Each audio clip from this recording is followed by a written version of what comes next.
Salut tout le monde, aujourd'hui on se retrouve pour une nouvelle vidéo sur informatique logique et aujourd'hui on va voir comment faire des puces électroniques comme par exemple cette puce là, le 8BM8P. Enfin c'est un nom que j'ai mis comme ça, voilà, c'est pratiquement du hasard. Mais c'est juste, c'est plus les chiffres qui sont intéressants. Mais bon, alors du coup, j'imagine que vous voulez savoir comment être à mon niveau pour faire des trucs comme ça. Alors mon circuit ne fonctionne pas pour l'instant. Hop, magie, ça fonctionne. Voilà. Alors vous voulez savoir comment être à mon niveau pour pouvoir faire des circuits aussi bien faits. Et vous pouvez suivre cette vidéo et même toutes les vidéos de informatique logique pour savoir comment. Alors, d'abord, on va commencer par savoir comment faire un boîtier. Par exemple, un boîtier de base, le 2S1S. En fait, quand je parle de boîtier, je parle aussi de puce. C'est pratiquement la même chose. Alors du coup, dans Smart Logic Simulator, vous pouvez commencer, par exemple, admettons, je vais au menu. Voilà, là c'est le menu. Habituellement, normalement, dès que vous commencez, vous avez rien. Là. Enfin, vous avez seulement, si je vous montre avec le curseur, vous avez seulement deux circuits là qui seraient base démo et speaker démo. Ou parfois même c'est la seulement base et après la base machin truc. Bon, alors du coup, comment faire un nouveau circuit intégré ou puce ou boîtier? Alors du coup, ici vous avez du coup pour créer un nouveau projet, ici pour créer un nouveau circuit intégré. Du coup, on va utiliser ce nouveau circuit intégré du coup. Après, remarque que dans les projets, vous avez le droit d'avoir des oscillateurs, tandis qu'ici, vous n'en avez pas. Parce que les oscillateurs vont être utilisés comme entrée. En fait, les oscillateurs, c'est des entrées. Du coup, on se dit, bon, ça sert à rien de mettre des oscillateurs dans des puces, étant donné qu'on peut faire une puce où en entrée, il y a un oscillateur, quoi. Du coup, par exemple, là, ça va être une entrée. Du coup, je peux renommer ce bouton par entrée. Alors, hmm, on peut, on peut mettre entrée. Je vais mettre E1 parce que je vais en faire plusieurs des entrées. Donc ici, nous avons E1. Après, nous pouvons rajouter encore plus de boutons. Alors évidemment, ils sont un peu cachés, les boutons, hein, avec le logo.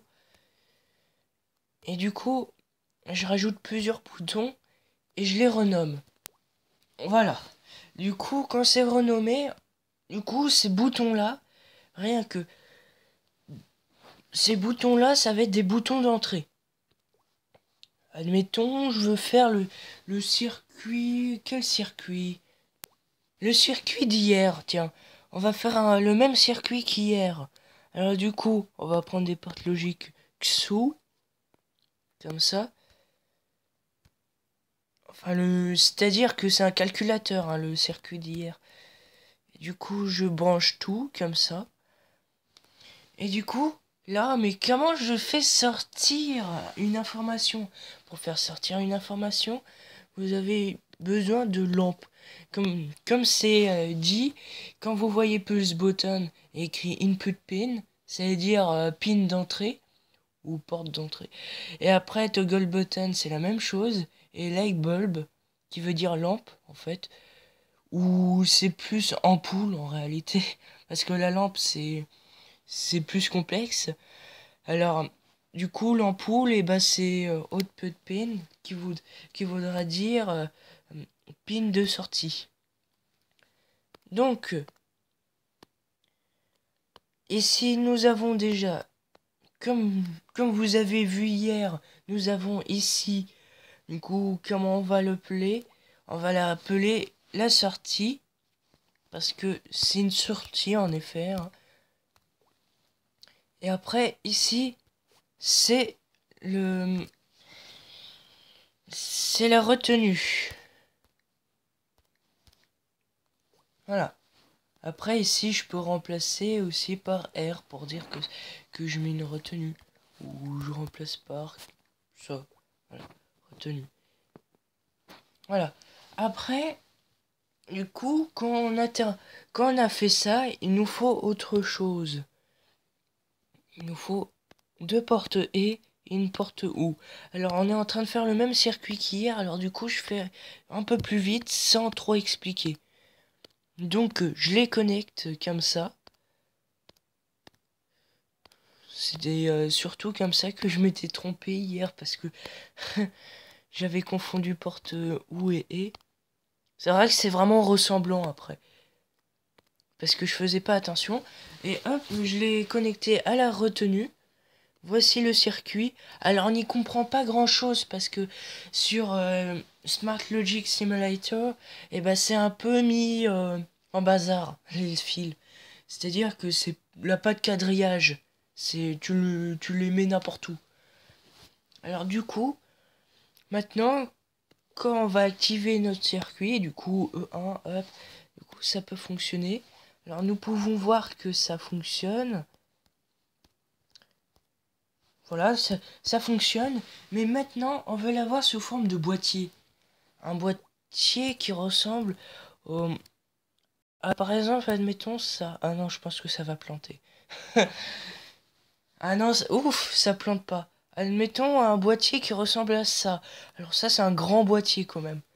Ça, c'est en fait, c'est comme une mémoire, ça. En fait, une mémoire. Et du coup, on veut faire un boîtier comme ça. Du coup, pour faire un boîtier comme ça, il faut enregistrer. Du coup, en haut, j'ai un disque floppy. Oui, on est toujours à l'époque des disques floppy apparemment, pour enregistrer. Du coup, vous avez un disque floppy en haut. Vous appuyez dessus et vous avez Save et Save As. Si, si c'est la première fois que vous avez... enfin, si vous avez pas modifié le circuit, et ben normalement vous devez appuyer sur Save. Normalement, ça doit nous afficher quelque chose comme ça, évidemment, qui est caché avec mon logo. Et du coup, par exemple, comment je peux le nommer? Je vais le nommer additionneur complet. En réalité, moi, je le fais pas comme ça parce que à chaque fois quand si je fais comme ça, ça fait un peu trop long le mot. Du coup, je fais save après. Du coup, j'ai cliqué sur save et maintenant, nous avons notre circuit a été enregistré sous forme de puce. Ici, nous avons le nom, additionneur complet avec le tiret, évidemment. .slige, oui, c'est le nom du fichier. Après SLG, ça va être un projet. Du coup, je crée un nouveau projet pour vous montrer l'additionneur complet. Voici notre additionneur complet qui est terminé. Voilà. Alors nous avons pu passer de ça à ça. Alors du coup nous avons passé d'un grand circuit à un tout petit circuit. Ce qui permet de faire en sorte que, par exemple, quand j'ai fait une mémoire 128 bits, que je vous montre ici. Alors c'est vrai que ça met un certain temps à charger la mémoire parce que il y a quand même beaucoup de composants dedans. Alors vous avez du coup la mémoire en comme ça dans une puce comme ça fait tout petit. Mais par contre, le circuit en soi-même, c'est des puces dans des puces. En fait, c'est une puce contenant des puces, contenant des puces, contenant des puces, contenant des plein de portes logiques. Et du coup, je vous montre un peu le circuit de ça, ce circuit-là. Alors rien que ça vous fait déjà beaucoup de choses. Et en plus, hop, je dézoome un petit peu, voilà, c'est tout ça, la puce. Heureusement, ça n'a pas planté. Bon, comme vous pouvez voir, j'utilise une petite puce ici qui permet de choisir dans quelle mémoire lire. Vous avez tout ça du coup, vous avez les 32 BM8P qui sont les mémoires. Et après, vous avez des 8PWC. Alors, j'ai pas fait exprès que ça soit WC, mais je m'en suis rendu compte vraiment un peu plus longtemps que ça faisait WC. Et du coup, ici, les mémoires, comme vous pouvez voir, j'ai des portes logiques et j'ai des puces. Là, j'ai encore des puces de sélection. En fait, c'est ça la section, les 8WPV, les 8PWC et les 2B4P. Ce sont des puces de sélection. Et après, ici, c'est des grandes portes, c'est des grandes portes logiques ou. C'est-à-dire que là, c'est comme si j'avais 3 portes logiques ou.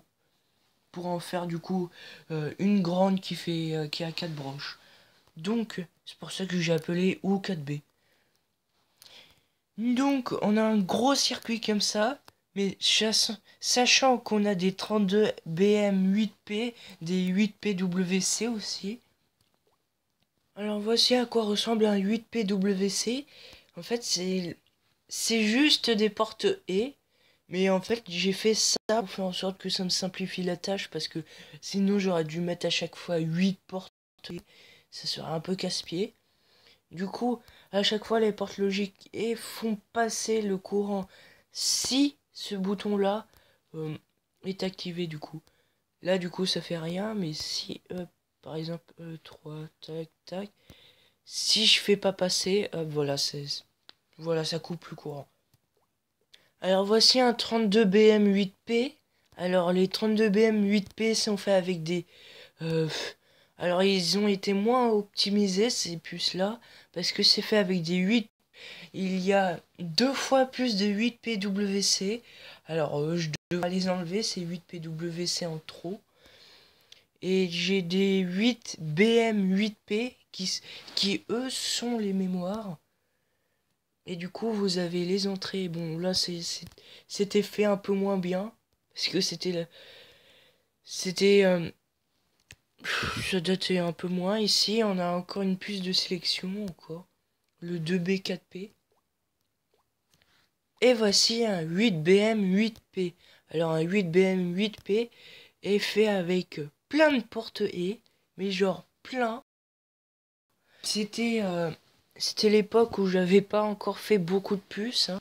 Alors du coup c'est pour ça que j'avais seulement ça comme puce et que j'avais plein de portes E. Et voilà, j'ai des 1BM. Voilà. Enfin les 1BM. Voilà, les 1 en fait c'est juste des mémoires simples. Initialiser, réinitialiser à l'heure. Voilà. Et évidemment, comment fonctionne un 1BM? Eh bah, un 1BM fonctionne comme... non, c'est pas ça. Voilà, ça fonctionne comme ça. Alors c'est vraiment très simple, hein. C'est juste 3 puces. Voilà. 3 petits... Non, c'est juste 3 composants. 3 petits composants de rien du tout. Mais ça suffit pour faire une mémoire 1 bit. Voilà. Donc on se retrouve pour une autre vidéo de informatique logique. Comme vous avez vu, la vidéo était beaucoup plus longue parce que nous avons vu comment faire une puce logique. On a parcouru un peu de tout. Donc on se retrouve pour une autre vidéo. À plus tard.